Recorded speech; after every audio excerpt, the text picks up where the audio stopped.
गजानन गौरी के ललना गौरी के ललना अर्जी है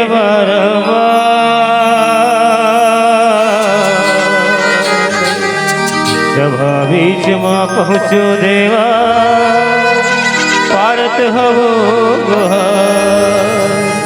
रिद्धि सिद्धि है तोर संगमा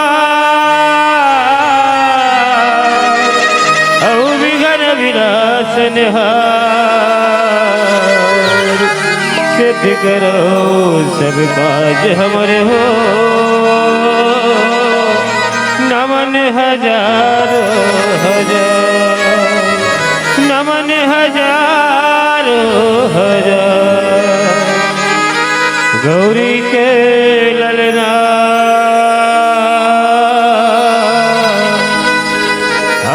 झूले हिंडोलना देवा थोने होता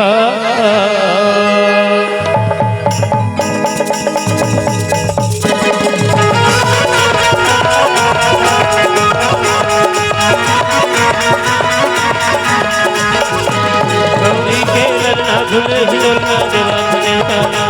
गौरी के ललना झूले हिंडोलना देवा थोने होता गौरी के ललना झूले हिंडोलना देवा थोने होता गौरी के ललना झूले हिंडोलना देवा थोने होता आकी सभा माला बचा ले आकी सभा माला बचा ले जय हो जय गणराज गौरी के झूले हिंडोलना देवा थोने होता गौरी के ललना झूले हिंडोलना देवा थोने होता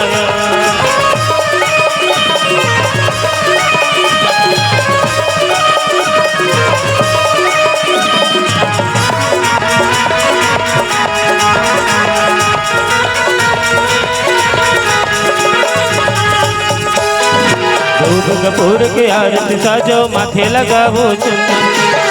कपूर के आरती साजो माथे लगावो चंदन भैया तोहर पखारत हावो घेरी बेरी करू मंदन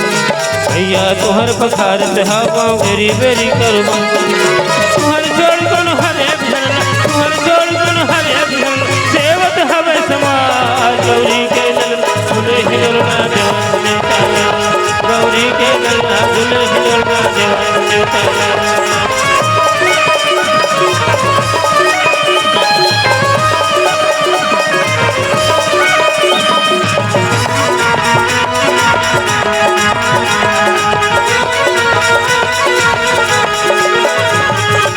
माता तोरे पार्वती है पिता है शंकर भोला